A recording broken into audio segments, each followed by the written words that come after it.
क्योंकि यह शरीर ही दुर्लभ है। शरीर जब कई जन्मों के पाप का नाश होता है और पुण्य का उदय होता है, तभी यह मनुष्य का शरीर मिलता है। इस शरीर को पाने के लिए प्रायः सभी जीव लालायित रहा करते। दुर्भाग्यवश सबको यह शरीर नहीं मिलता। बड़े भाग्य मानुष तन पावा, मानुष तन पावा। बड़े भाग्य मानुष तन पावा, मानुष तन पावा।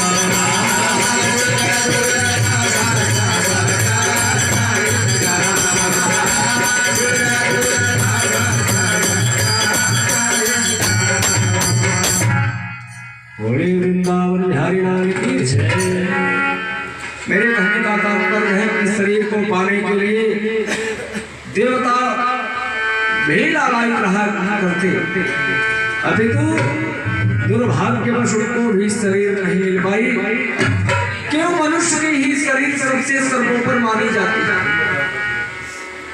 मैं आपको ये बताना चाहता हूं कि मनुष्य एक ऐसा शरीर प्राप्त करता है कि वह उस शरीर के माध्यम से अपने जीवन को सुंदर बनाने का अधिकार प्राप्त किया। कर्म करने का अधिकार केवल मनुष्य को ही मिला। कर्मण्येवाधिकारस्थे मा फलेषु कदाचन। कर्म केवल हम आप ही कर सकते।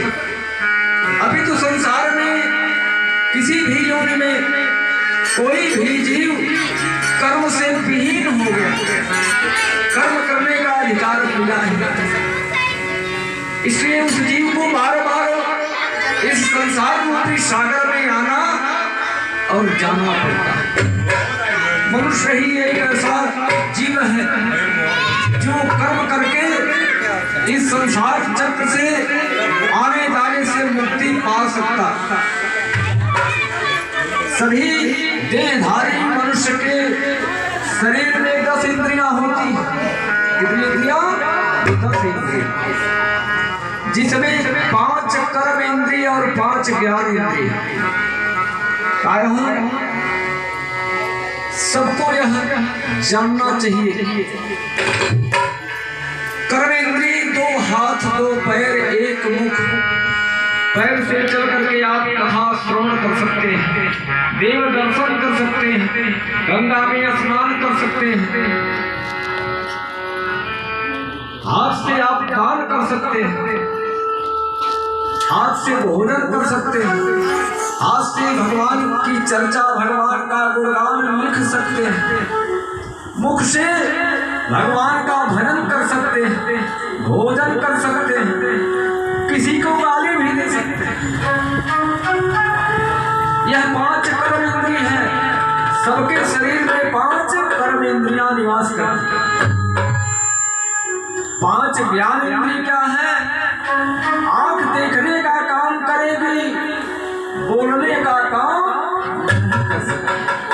कान से आप कथा सुन सकते हैं, पुराण श्रवण कर सकते हैं, लेकिन बोल नहीं सकते, चल नहीं सकते, भोजन नहीं कर सकते। नासिका छिद्र से सुंदर सुंदर सुगंध मिलेगा, ध्यान शक्ति तीव्र हो जाएगी, महक लेंगे, लेकिन न चल पाएंगे, न भोजन कर पाएंगे, न बोल पाएंगे, न देख पाएंगे। ज्ञान खूब है, सब कुछ जानने की शक्ति है, लेकिन चलने, बोलने, खाने पीने में असमर्थ है। इसलिए यह 5 ज्ञान इंद्रिय और 5 कर्म इंद्रिय सबके शरीर में पाए जाते हैं। 10 इंद्रियों को चलाने का काम ड्राइवर कौन है? ड्राइवर कौन है? जो हमको आपको दौड़ाने का काम करता है, चलाने का काम करता है, मन ही हमारा आपका ड्राइवर है, जो अपने इच्छा से जो चाहता वही करना पड़ता हमको, आपको वही कराता है। मन सबको अपने अधीन किया है, मन सबसे चंचल है, चलायमान है। आज तक संसार में मन से तीव्र गति से चलने वाला कोई साधन ही नहीं। अभी हमें आप इस कथा मंडप में बैठे हैं ना, आज के 10 साल पूर्व आप कहीं गए हैं, 10 साल पूर्व की बात मैं बताता हूँ। आप एक बार चिंतन मनन किए कि आपका मन वहां पहुंचा, हर चीज दिखाई देगा, आपको घर बैठे ही सब कुछ देख लेंगे। तो मन इस 10 इंद्रियों को अपने अधीन किया, अपने बस में रखता है। और मन के रूप में ही भगवान विष्णु के नारद जी थे। नारद जी कौन थे? भगवान विष्णु के मन थे, जो भगवान विष्णु चाहते थे वही नारद जी करते थे। अभी तो बिना भगवान की इच्छा के नारद जी कहीं नहीं जा सकते। भगवान जब इच्छा करते थे, विचार करते थे, तभी नारद जाते थे। इस संसार में रहने वाले सभी जीव को मन चलाता, मन दौड़ाता, मन ही कराता। लेकिन क्षीर सागर में रहने वाले, शयन करने वाले, वास करने वाले भगवान विष्णु के मन के रूप में ही भगवान नारद की उत्पत्ति होती है। मन जब तक हमारा आपका केंद्रित नहीं होगा, स्थिर नहीं रहेगा, तब तक सब कुछ संभव नहीं है। इसलिए मन को अपने अधीन करने के लिए, अपने बस में रखने के लिए भगवान की चर्चा, भगवान की कथा ही एक प्रमुख मार्ग है।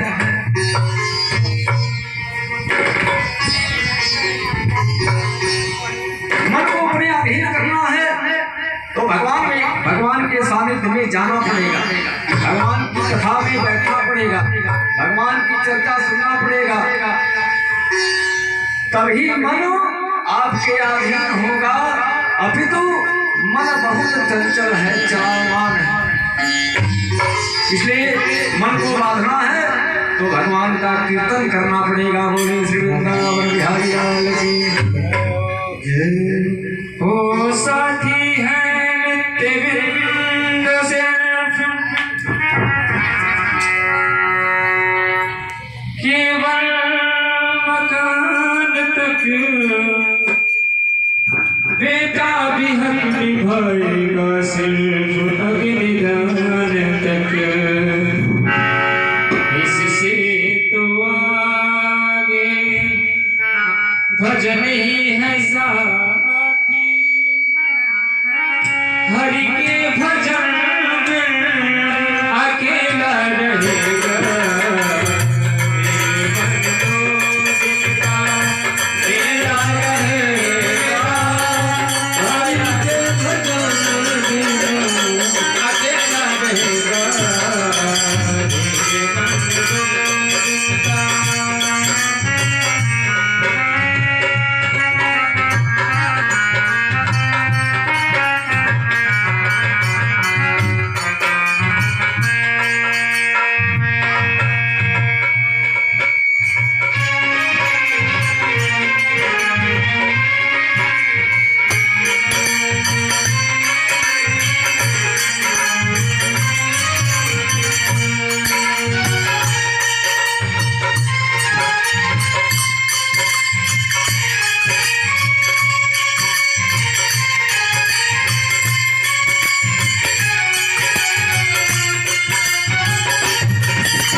हाथियों का झुंड वे किसका आएगा, रथ हाथियों का झुंड किसका आएगा।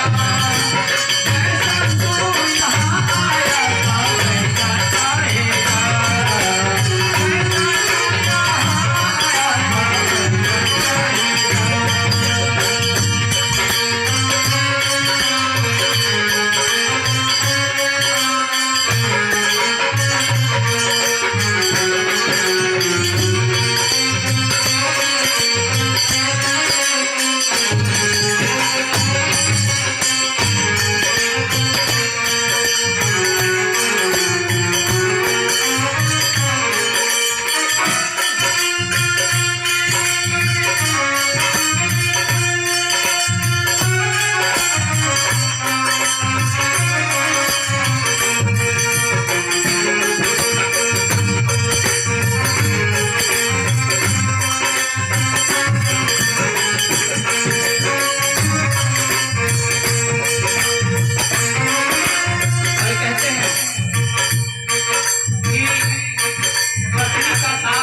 सिर्फ मकान का करता है और खुद का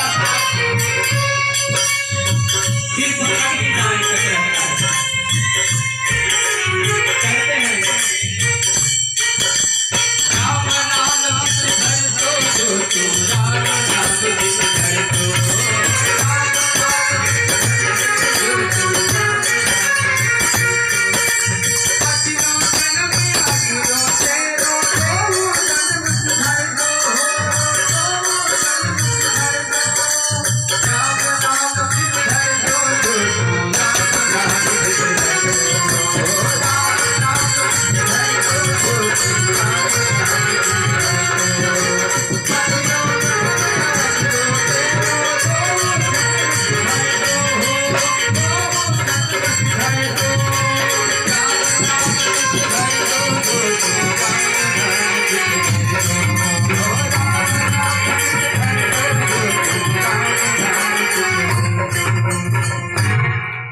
बोलिए श्री वृंदावन बिहारी लाल की। आप लोग शांति का लेंगे। आज की कथा भगवान राम के वंश की कथा होगी, क्योंकि श्रीमद् भागवत महापुराण में भगवान राम की चर्चा बड़ा ही विस्तृत किया गया है। चौथे दिन की कथा भगवान राम की कथा है। आप जानिए, जय शंको हरिश्चंद्रो विश्वामित्र वसिष्ठयो जस्मिन् बुद्धम पक्षिणिरो बहुवर्षिका। आज हरिश्चंद्र के वंश की कथा के माध्यम से यह जीव सत्य का आचरण करने का सीख लेता है। क्या सीख लेता है? सत्य का आचरण, सत्य बोलो चलना, सत्य बोलना। क्या है? धर्म दूसर, धर्म दूसर सत्य समाना, सत्य समाना।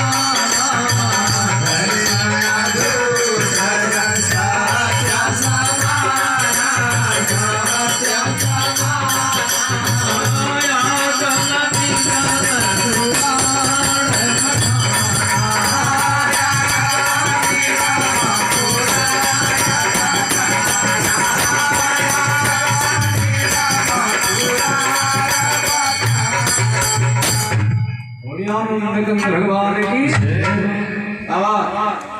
इस संसार में सबसे बड़ा धर्म है क्या?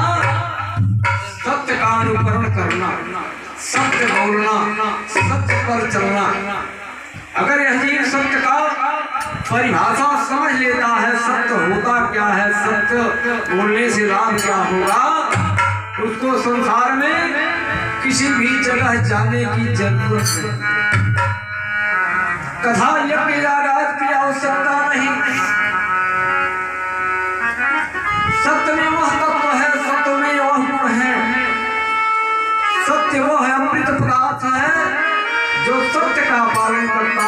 सत्य की रक्षा करता है, सत्य पर चलता है, उसके जीवन में कभी दुख हो ही नहीं सकता। मैं आपको यह बताना चाहता हूं, त्रैसंको हरिश्चंद्रो विश्वामित्र वसिष्ठयो जस्मित मदुद्भूत पक्षिण्योर बहुवर्षिका। विश्वामित्र और वशिष्ठ का नाम संसार में सब लोग जानते हैं। त्रिशंकु का भी नाम आप लोग सुने होंगे। एक समय त्रिशंकु के पुत्र हरिश्चंद्र ही थे। त्रिशंकु के पुत्र महाराज हरिश्चंद्र ही थे। और वह परम भक्त थे वशिष्ठ के। किसके भक्त थे? वशिष्ठ मुनि। स्वप्न में पूरा राज्य महाराज हरिश्चंद्र दान कर दिए। प्रत्यक्ष दान नहीं किए हैं। रात्रि में लोग स्वप्न देखते हैं ना कि मैं तो आज वहां चला गया, इतना धन मिला। प्रायः संसार के लोग स्वप्न देखते हैं। आज स्वप्न में दोनों प्रकार की बात देखने को सुनने को मिलता है। दुख की बात आपको स्वप्न में ही मिलता है, सुख की बात भी स्वप्न में। महाराज हरिश्चंद्र अपना पूरा राज्यपाट स्वप्न में दान कर दिया। किसको दिया? वशिष्ठ जी को। जब विश्वामित्र को पता चला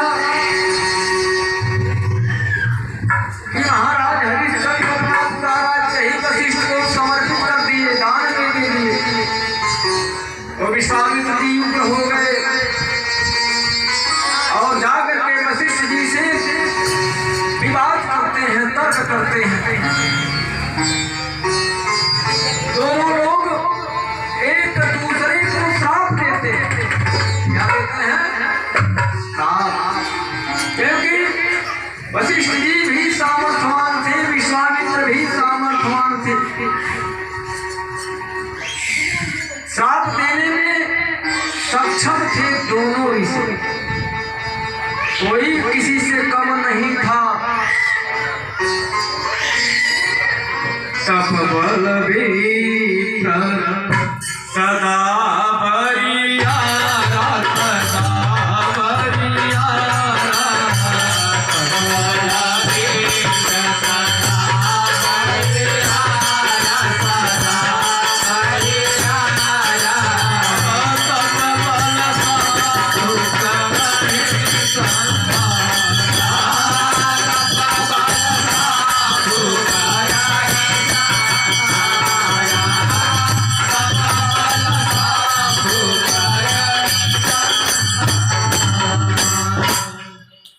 आप जानिए कि ब्राह्मणों का सबसे बड़ा धर्म क्या होता था?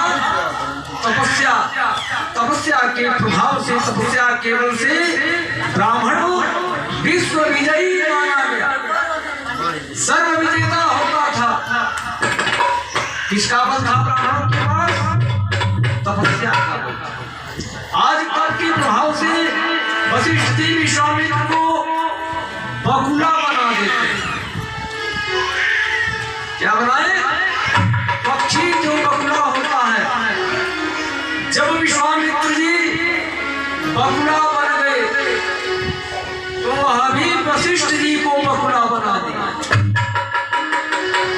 एक दूसरे को श्राप दे करके बकुला बन गए दोनों लोग।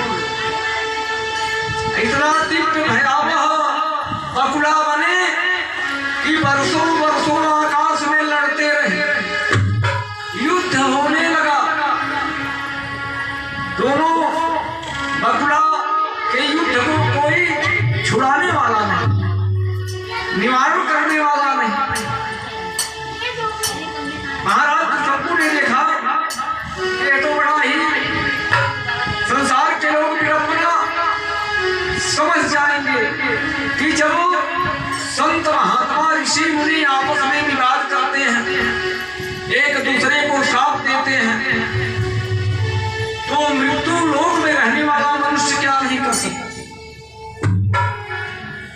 वरुण देवता आते हैं वहां। वरुण भगवान पहुंचे और दोनों संतों को समझा करके पुनः वह अपने शरीर को प्राप्त होते और अपने अपने धाम को चले गए। बोले श्री वृंदावन हरिलाल की जय। उस सत्य की परीक्षा में महाराज हरिश्चंद्र सफल हो गए। कौन सफल हुआ? हरिश्चंद्र। स्वप्न में दान दे करके अपने काशी में आकर नौकरी किए हैं। प्रायः सबको यह ज्ञात होगा कि महाराज हरिश्चंद्र काशी में संसार पर चौकीदारी का काम कर रहे हैं। हरितो रोहितस्तः अश्चंपा निर्मिता चंपापुरे सुदेवो स विजयो जास्य चान्मनः। महाराज हरिश्चंद्र के पुत्र का नाम हुआ रोहित। रोहित का पुत्र होता है हरित। हरित का पुत्र होता है चंप। चंप का पुत्र होता है सुदेव और सुदेव का पुत्र होता है विजय। विजय का पुत्र होता है भरूक। भरूक का पुत्र होता है बाहु। समय आने पर महाराज बाहु कहीं राजा बनाए। कौन राजा बना? महाराज बाहु। महाराज बाहु के 2 विवाह किए। विवाह प्रायः राजा लोग 2-3 करते थे। उनका एक शौक था। महाराज बाहु को विवाह किए और महाराज बाहु युद्ध में पराजित हो गए। युद्ध में पराजित हो गए। उनका पूरा का पूरा राज्य शत्रुओं ने अपने अधीन कर लिया, छीन लिया। युद्ध में जो पराजित होता था उसका सर्वस्व विजय प्राप्त करने वाले के अधीन हो जाता था। महाराज बाहु जब युद्ध में पराजित हुए तो दोनों रानियों को लेकर के जंगल में चले गए और वहीं पर तपस्या करने लगे। तपस्या करते करते बहुत समय व्यतीत हो गया। दुर्भाग्यवश उनके पास नहीं पुत्रों की प्राप्ति नहीं हुई। किसी पुत्र की प्राप्ति नहीं हुई और उसी जंगल में उनकी मृत्यु हो जाती। एक पत्नी का नाम था सुमति और दूसरी पत्नी का नाम था कुमति। सुमति और कुमति। जहाँ सुमति तहाँ संपत्ति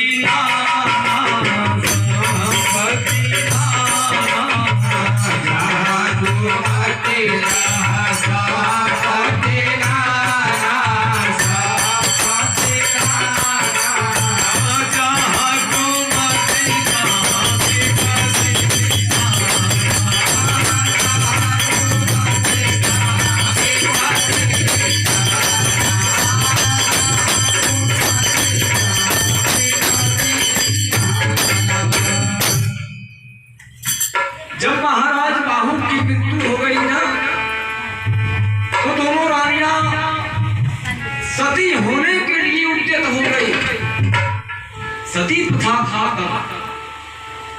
उसी जंगल में, उसी वन में दोनों रानियां सती होने के लिए उद्यत हो जाती हैं, तैयार हो जाती हैं। तब तक एक महर्षि औरव नाम के संत रहते थे। संत ने देखा कि छोटी रानी के पेट में तो शिशु का वास हो चुका है, गर्भ स्थित है। महर्षि औरव जाकर के सती होने से रोक देते कि तुम्हारे पेट में शिशु का वास है, इसलिए सती होने का अधिकार नहीं। जब बड़ी रानी को पता चला कि मेरी छोटी सौतेली जो है ना, वह तो गर्भ को धारण कर चुकी है, द्वेष कर रही है, बैर करने लगी। और एक दिन भोजन में गर नाम का विष दे दी। क्या दी?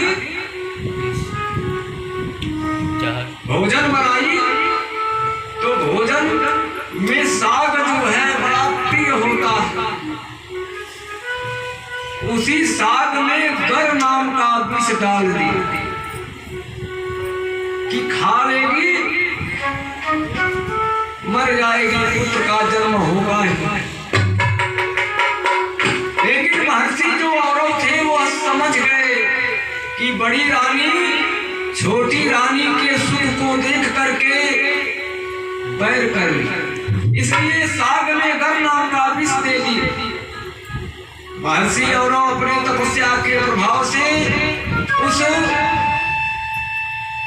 जहर का जो शक्ति था छीण कर दिए, शक्तिहीन हो गया। समय आने पर छोटी रानी के पेट से सुंदर पुत्र का जन्म हुआ, जिस पुत्र का नाम सगर पड़ता है। उन्हें सगर महाराज की। साग में जहर से जो बच जाता है, सुरक्षित हो जाता है, उसी पुत्र का नाम सगर। महाराज सगर चक्रवर्ती सम्राट होते हैं।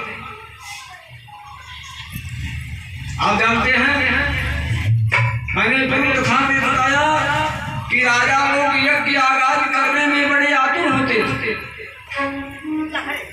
यज्ञ कराना उनका एक शौक था, यज्ञ कराना एक अधिकार है, क्योंकि पूरी प्रजा उनके अधीन होती है। और जब राजा ही धर्महीन होगा, कर्महीन होगा, पापी होगा, दुराचारी होगा, तो प्रजा कैसी होगी। महाराज सगर यज्ञ कराने के लिए उद्यत हुए। आदि युग में, सतयुग में, त्रेता में, द्वापर में जब यज्ञ आरंभ होता था ना, तो लोग एक घोड़ा छोड़ते थे। क्या छोड़ते थे? घोड़ा। यज्ञ की तिथि आरंभ की होती थी, शुरू का दिन होता था, लेकिन अंत का दिन क्यों? जब तक वह घोड़ा पूरे भूमंडल का परिक्रमा नहीं करता, वापस नहीं आता, तब तक वह यज्ञ चलती। जब घोड़ा पूरे भूमंडल का परिक्रमा करके वापस आता था ना, तब उस घोड़े के सिर को काट करके ही यज्ञ की पूर्णाहुति होती।